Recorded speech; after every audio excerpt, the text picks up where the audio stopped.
बहुत समय पहले की बात है। एक नगर में भवानी सिंह नामक एक राजा का राज्य था।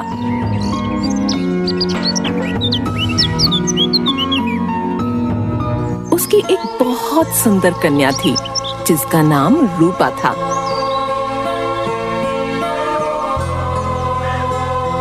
अपने रूप के कारण रूपा को सदा ये भय रहता था कि कोई राक्षस आएगा और उसका अपहरण करके ले जाएगा। वह दिन रात इसी डर में जीती थी। हे भगवान, पता नहीं ये कैसा डर है जो मेरे भीतर से जाता ही नहीं है। तुम सारी दासियां मेरे आसपास रहना, मुझे बहुत डर लग रहा है। राजा ने उसका डर दूर करने के लिए महल के चारों ओर पहरा लगाया हुआ था। किंतु राजकुमारी का डर था कि जाता ही नहीं था। बेटी, तुम ठीक हो? आराम से सो जाओ। मैंने महल के चारों ओर सख्त पहरा लगा रखा है, कोई महल के अंदर नहीं आ सकता। ये कहकर राजा वहां से निकल जाता है, लेकिन रूपा बेचैन ही रहती है।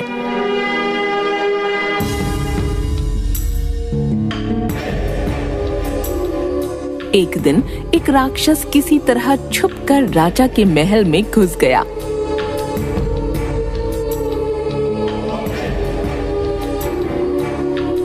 और सबकी दृष्टि से बचते हुए राजकुमारी रूपा के कक्ष के बाहर पहुंच गया। रात्रि का पहर था। इस पहर राजकुमारी रूपा का भय सर्वाधिक होता था। वह डर से थर-थर कांपा करती थी। उस रात भी वह सो नहीं पा रही थी। उसकी दासियां आपस में राज्य के एक सिपाही मृदुंग के बारे में बातें कर रही थीं, जो राजकुमारी को तंग करता था। दुष्ट मृदुंग का कुछ करना होगा, वो सदा राजकुमारी रूपा को परेशान करता रहता है। कल तो उसने हद ही कर दी, राजकुमारी को उठा ले जाने की बात कर रहा था। राक्षस ने ये बात सुन ली। उसे लगा कि अवश्य ही विरधुंग नामक कोई दूसरा राक्षस होगा जिससे राजकुमारी को भय है। मुझे पता लगाना ही होगा ये दूसरा राक्षस कौन है और कितना बलशाली है, लेकिन कैसे? ये पता लगाने के लिए उसने घोड़े का रूप धारण किया और महल के अस्तबल में जाकर छुप गया।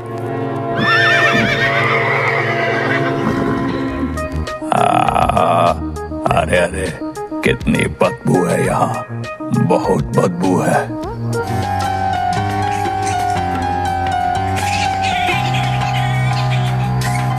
उस रात घोड़ों का चोर महल में घुस आया था।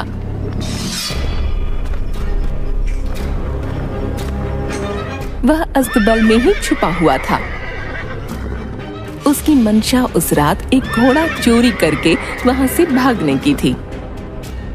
उसने अश्वरूपी राक्षस को अपने कब्जे में ले लिया और उस पर चढ़कर उस पर लगाम चढ़ा दी। इधर अश्वरूपी राक्षस ने सोचा कि यही विरधुंग राक्षस है, मुझे पहचान कर अब मेरा वध करना चाहता है। कैसे बचूं इस राक्षस के चुंगल से? वह बचने का उपाय सोचने लगा।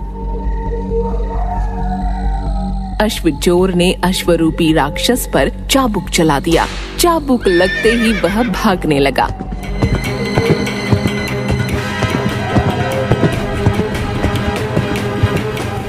वह सरपट भागा जा रहा था। कुछ दूरी तय करने के बाद चोर ने घोड़े को रोकने के लिए लगाम खींची, किंतु घोड़े के भेष में राक्षस रुका नहीं और भागता ही रहा। चोर को आशंका हुई कि अवश्य ये कोई राक्षस है जिसने घोड़े का भेष धरा हुआ है। ये मुझे पटक कर मारना चाहता है। क्या करूं? कैसे इस घोड़े को रोकूं? अरे कहाँ फंस गया मैं? आज तो गया काम से। अरे ये वृद्धुंग राक्षस तो मेरी पीठ पे सवार हो गए चाबुक पे चाबुक चलाए जा रहा है। इससे छुटकारा कैसे पाऊं?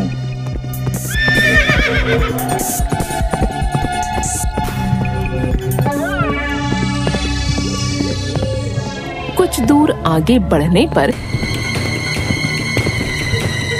चोर को एक वट वृक्ष दिखाई पड़ा।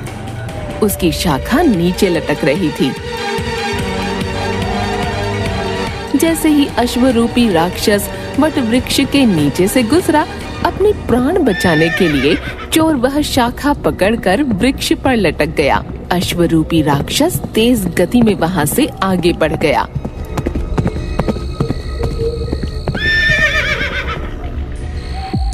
उस वट वृक्ष पर राक्षस का मित्र बंदर रहता था। वह समझ गया कि उसका मित्र अश्व के रूप में भयभीत होकर भाग रहा है। उसने उसे आवाज लगाकर कहा, मित्र, भयभीत होने की आवश्यकता नहीं। ये राक्षस नहीं बल्कि साधारण चोर है। मित्र बंदर की आवाज सुनकर अश्वरूपी राक्षस वापस आने लगा।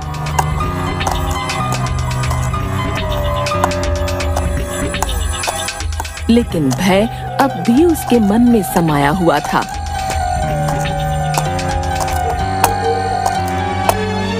इधर चोर को बंदर पर बड़ा क्रोध आ रहा था।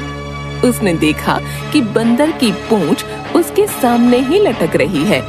क्रोधवश उसने उसे अपने दांतों में दबा लिया और जोर से काटने लगा। बंदर को इससे अति पीड़ा हुई, किंतु वह अपने मित्र राक्षस के सामने स्वयं को कमजोर और चोर को बलशाली नहीं दिखाना चाहता था। इसलिए पीड़ा सहकर भी अपने स्थान से वह डिगा नहीं और बैठा रहा। लेकिन उसके मुख पर पीड़ा की झलक थी, जिसे वह चाहकर भी छुपा नहीं पाया।